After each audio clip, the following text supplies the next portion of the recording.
Hello hi സുഹൃത്തുക്കളെ, Vietnam super എയർലിൻ്റെ കാഴ്ച തുടങ്ങിയ കുറച്ച് ഹെവി പ്ലാന്റുകൾ വന്നിട്ടുണ്ട്. ഓൾറെഡി ഇത് ഡ്രമ്മിൽ സെറ്റ് ചെയ്ത് വെച്ച തൈകളാണ്. അപ്പം താഴെ നടേണ്ടവർക്ക് കട്ട് ചെയ്ത് താഴെ വെക്കാം. അതിന് പറ്റിയ കുറച്ച് വലുതാക്കാൻ വേണ്ടിയിട്ട് താൽക്കാലികമായിട്ട് ഡ്രമ്മിൽ വളർത്തിയെടുത്ത തൈകളാണ്.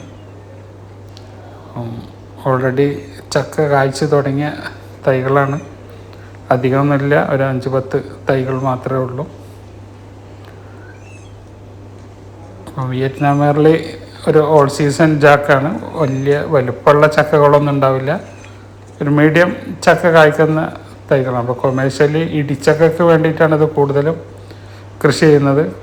ഏത് സമയത്തും വെജിറ്റബിളിന് ചക്ക ഉപയോഗിക്കാൻ വേണ്ടിയിട്ട്. നമ്മുടെ നാട്ടിൽ ഇത് അധികം ആളുകളും പഴുത്ത് ഫ്രൂട്ടിന് വേണ്ടിയിട്ട് ഉപയോഗിക്കുന്നു.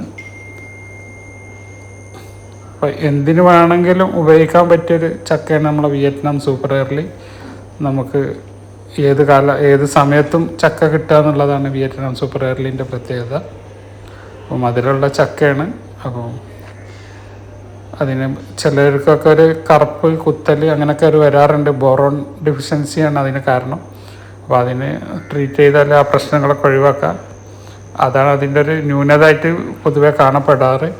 ചക്ക മുറിച്ച് കഴിഞ്ഞാൽ ഉള്ളിൽ ഇങ്ങനെ കറുത്ത കളറ്. അപ്പോൾ അതിന് വേണ്ട ട്രീറ്റ്മെൻറ്റും അതിന് വേണ്ട പോഷകങ്ങളൊക്കെ കൊടുക്കുകയാണെങ്കിൽ ആ പരിഹരിക്കാൻ പറ്റുന്നതാണ്. ബായ്. അബ്ദുൾ റസാഖ്, തിരൂർ.